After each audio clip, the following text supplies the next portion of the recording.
Hey everybody, so we're here. About to do a recap of season 3 of The Shy. So, oh god, I'm dropping my camera. Oh, I can't. Okay, so she wants to get my phone so bad. So, spoiler alert: if you have not watched the show, click out. Click out. Exit now. I will spoil it for you, unfortunately. So, I watched episode 10 yesterday. The final episode, the season finale. I think it's the season finale. I started watching The Shy literally like last month. Like I started from season 1 and now I'm on season 3, like all caught up. So, that show is really good. If you haven't watched it, and you don't care about the spoiler and you're still tuned in, I'm gonna pretty much tell you it's a good show. So it's kind of, and like to me, like the show Shameless. If you've ever seen the show Shameless on Showtime, which is actually the same channel that The Shy comes on, it's pretty similar, except it's a predominantly African American cast. And I'm gonna get her toy. I'm going to get her toy. BRB. So I got a new razor blade, and underestimated how sharp it was. So that happened. Razor blades are sharp, my friends. And we're back. So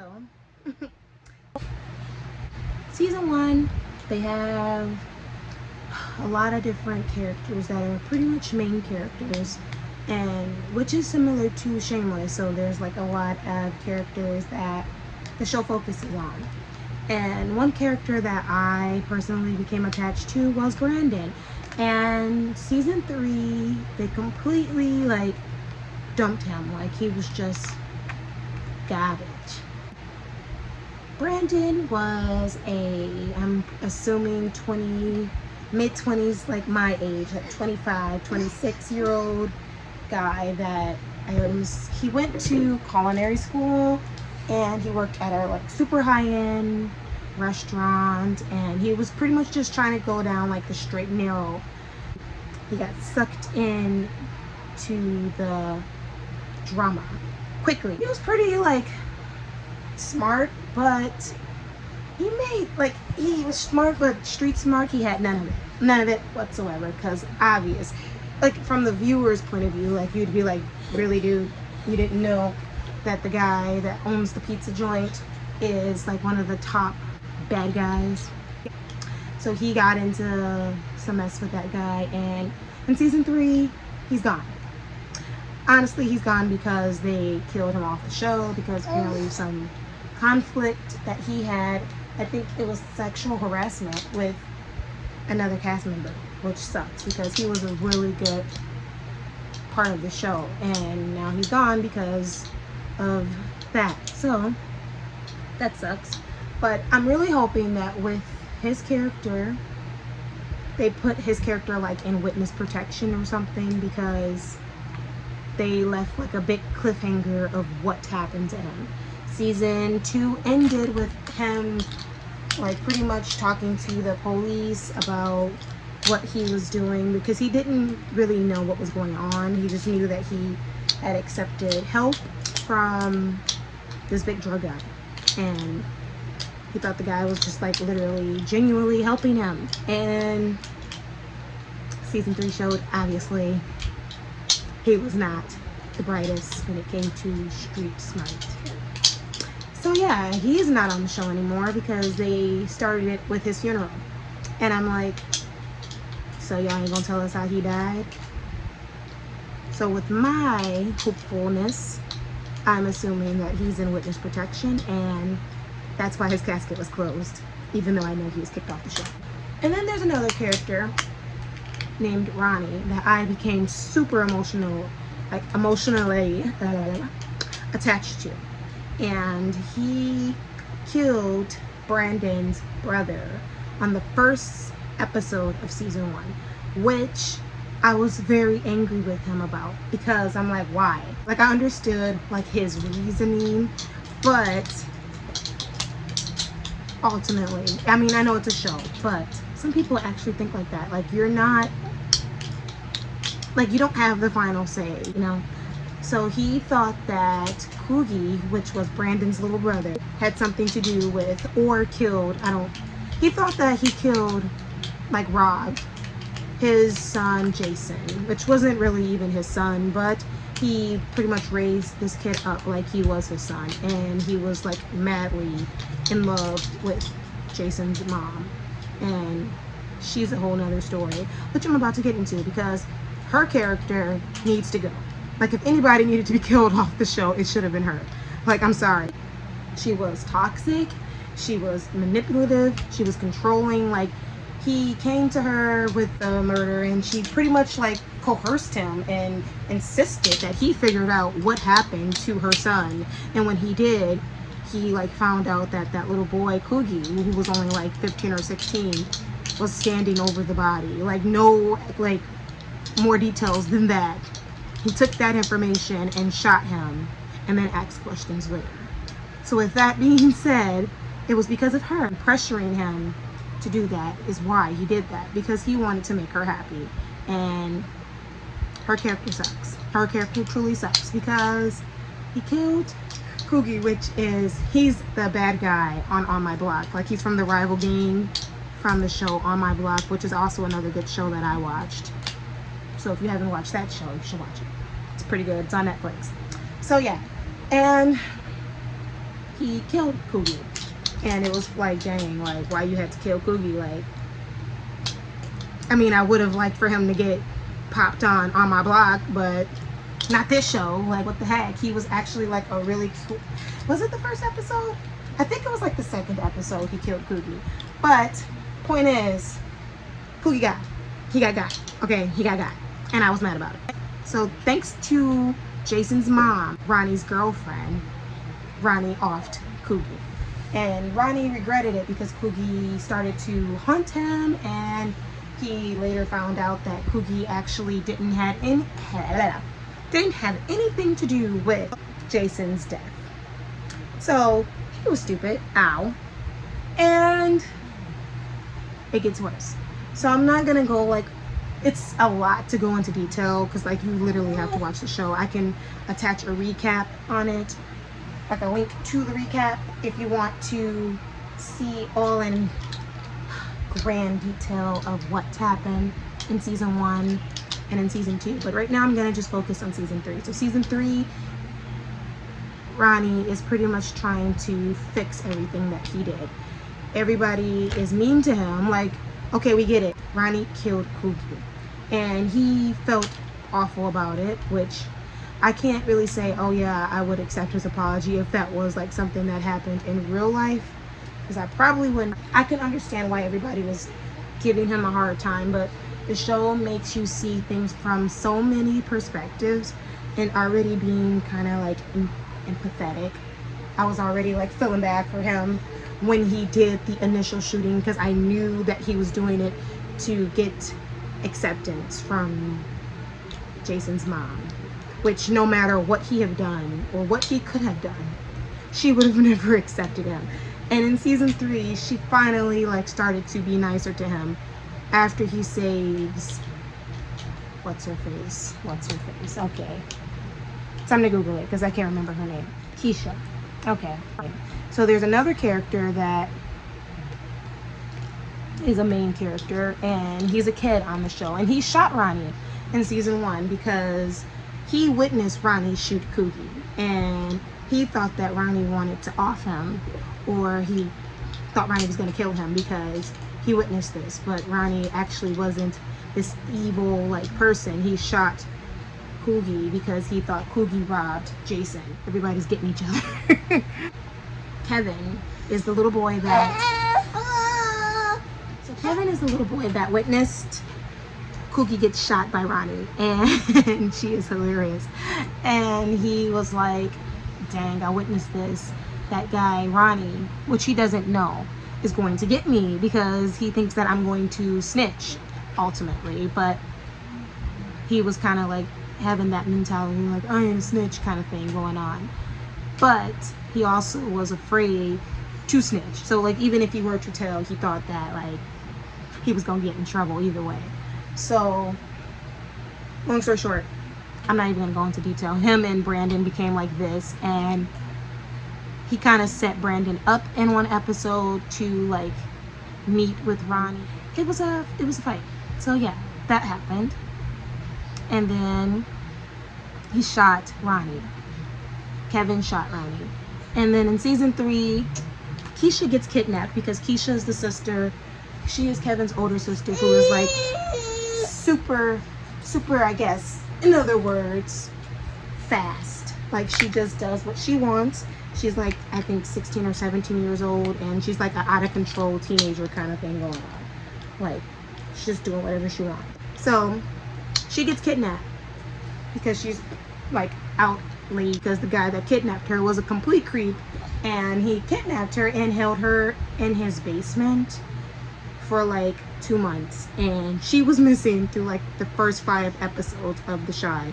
And I'm just like, so y'all mean to tell me y'all gonna drag this season with her being missing? Like she was literally up the street, like from her house. Like she wasn't far at all, and nobody could find her because nobody would think to look up the street at this weird guy's house, which is like, what the heck? Because that happens in real life. Like your neighbor might be crazy. And they found her. Ronnie devoted himself. So I'm gonna nurse my baby.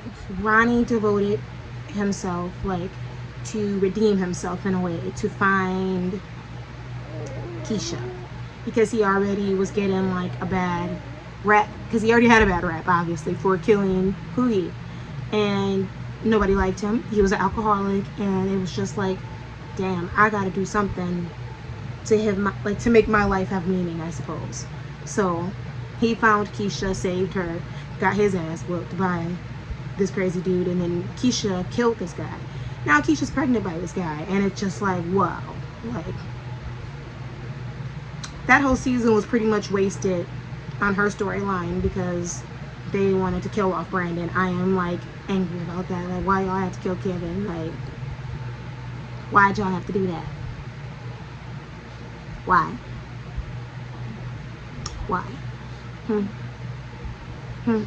ain't gonna answer me. So they killed off Ronnie in the episode 9, which I actually saw coming because I was so mad that his girlfriend, Jason's mom, was like a little little bee just buzzing like, girl, go away. Like he had just redeemed himself. He saved this girl, and she won't go the fuck away. He got some money from the church and some money from the big bad guy Duda, or whatever his name is. Hate that guy. Got some money from him and Candy Burris. She's his wife on the show. And he was pretty much about to move to Springfield, Illinois, and start his life over.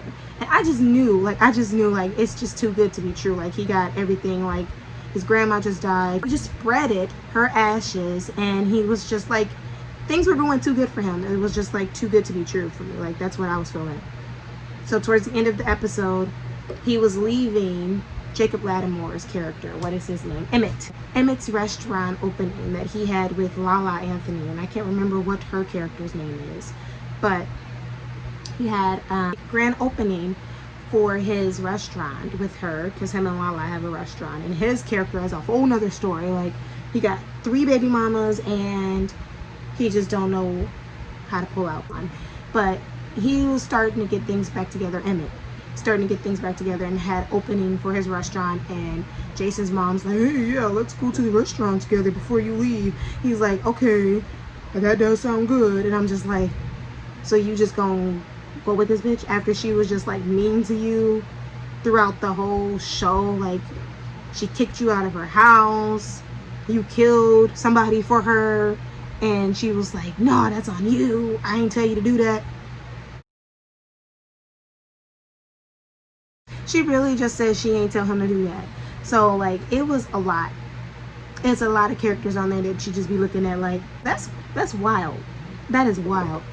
Like, her character is the definition of a trolling, narcissistic, toxic ass person, I suppose.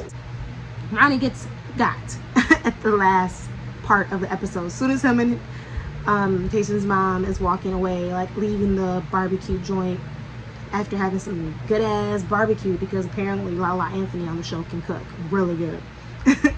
They're leaving, and boom, that's for Coogie. 3 years later, I don't really feel like the writers of the show could have been that creative to make somebody be that angry to come back for him. That, like, 3 years later, like, they were 16 years old. They could have had guns. They could have offed him when it happened. Like, he got out of prison for killing him because, like, I guess it was kind of like a setup, kind of like what it looked like, because the officer was really trying to get this guy arrested, because it was ultimately the officer's fault too, because he told Ronnie about Coogie standing over Jason's body. Like, you don't share that much information. Like, are you that serious? Are you serious? Are you serious? So pretty much Jason got